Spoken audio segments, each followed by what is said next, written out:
Hi FBC kids, we hope you've had a great week. Today Mr. Matt and I have a science experiment for you that talks about the power of our words. And we know that in the book of James in the Bible, he talks about how our words and our tongue are a very small part of our body, but they can be very powerful. He compares it to a little spark that makes a whole fire and a little rudder on a boat that can steer the entire boat in different directions. So we know that our words can be powerful, and even though we've been home all week and it can be kind of hard to be kind and patient with your family members, we know that our words are very important and they can be very powerful. So in our bottle, we're first going to add some hydrogen peroxide. Next, we're going to add some dish soap.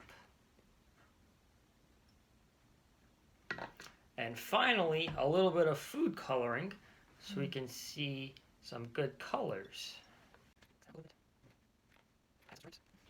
So the last thing we're going to do is add some yeast. Now yeast is very, very small, and even if I put it in my hand, you probably can't see it. So yeast is kind of like our words, and how James says our words can be really small and our tongues can be really small. They can have really big impacts on things. So when I add the yeast to the bottle, watch the reaction that happens.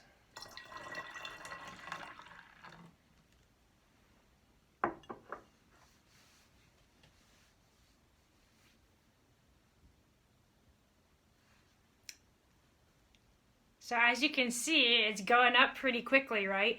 The name of this experiment is called Elephant's Toothpaste, and that's because it kind of looks like a toothpaste tube and toothpaste is coming out over it.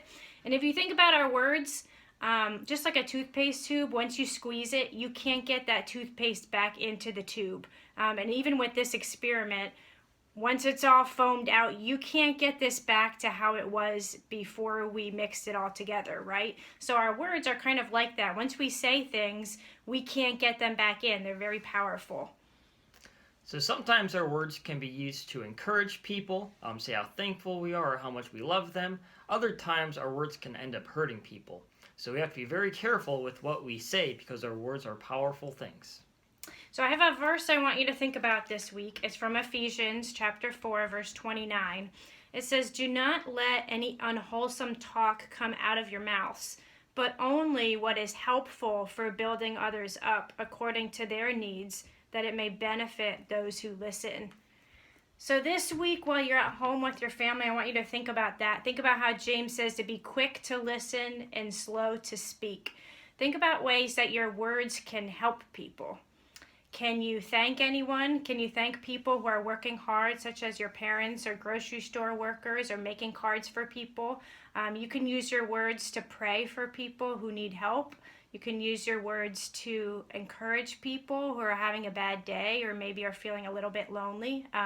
But just like this tube of toothpaste, a little bit of yeast made something big happen. So you want your words to make something big happen for good. You want your words to be powerful in a good way and to help people.